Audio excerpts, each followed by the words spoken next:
The year is 2018. Global temperatures are at an all-time high. So when renowned paleoclimatologist Jack Hall drills for ice core samples on the Larsen Ice Shelf, he and his colleagues, Frank and Jason, get more than they bargained for. Moments before the ice shelf splits away, Jack manages to send the data back to his lab in New Delhi. There, he presents his research at a UN conference. Climate change is about to cause an impending ice age. But when U.S. Vice President Raymond Becker questions his findings, Jack retorts that the government just doesn't want to hear it. However, Professor Terry Rapson, an oceanographer of the Headland Center in Scotland, believes Jack and befriends him.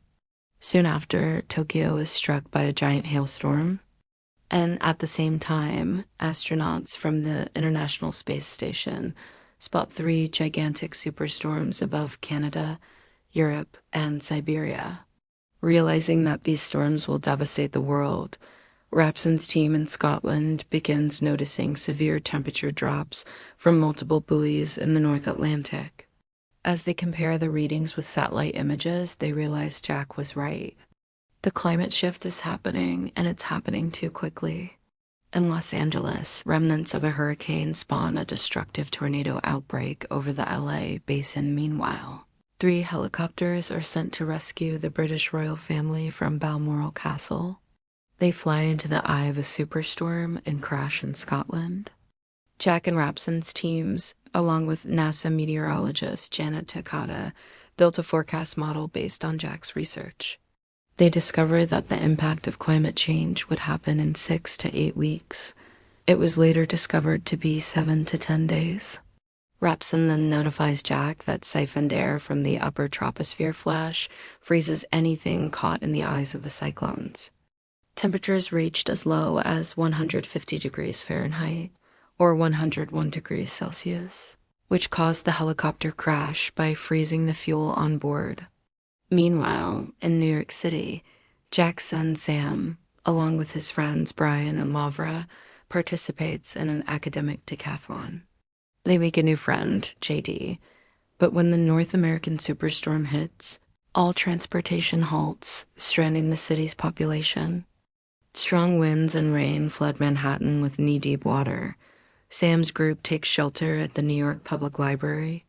When helping to rescue 2 French-speaking tourists in distress from a cab with a police officer, Lara cuts her leg. She contacts Jack and his mother, Lucy, a pediatrician. Jack warns Sam of the impending superstorm, but he promises to rescue him. He then heads out to try to warn the others. At the same time, Rapson and his team succumb to the European storm. Lucy remains in her hospital, caring for bedridden patients, where the authorities eventually rescue them. On the advice of Jack, President Blake orders the populations of the southern states to be evacuated into Mexico. In stark contrast, the government warns those in the northern areas to seek shelter and stay warm. Jack, Jason, and Frank make their way across Pennsylvania to NYC. While trekking across the state, they encounter hordes of refugees heading south. Frank falls through the skylight of a mall covered in snow and sacrifices himself by cutting his rope to prevent his friends from also falling in. In the library, most survivors set out to join the southern states' refugees after the floodwater freezes. Despite Sam's warnings, Lara develops sepsis from her injury. So Sam, Brian, and JD go to an abandoned Russian cargo ship that drifted into the city before the water froze. They search for penicillin and supplies. When they find them, they also encounter a pack of escaped wolves from the Central Park Zoo. The boys fend off the wolves and return to the library with what they need as the eye of. The North American superstorm passes over and freezes Manhattan. Jack and Jason barely escape by taking shelter in an abandoned restaurant. Days later, the superstorms dissipate. After finding people outside frozen to death, including those from the library who tried to escape, Jack and Jason reach the library to find Sam's group alive. Jack sends a radio message to U.S. forces in Mexico to begin evacuation efforts.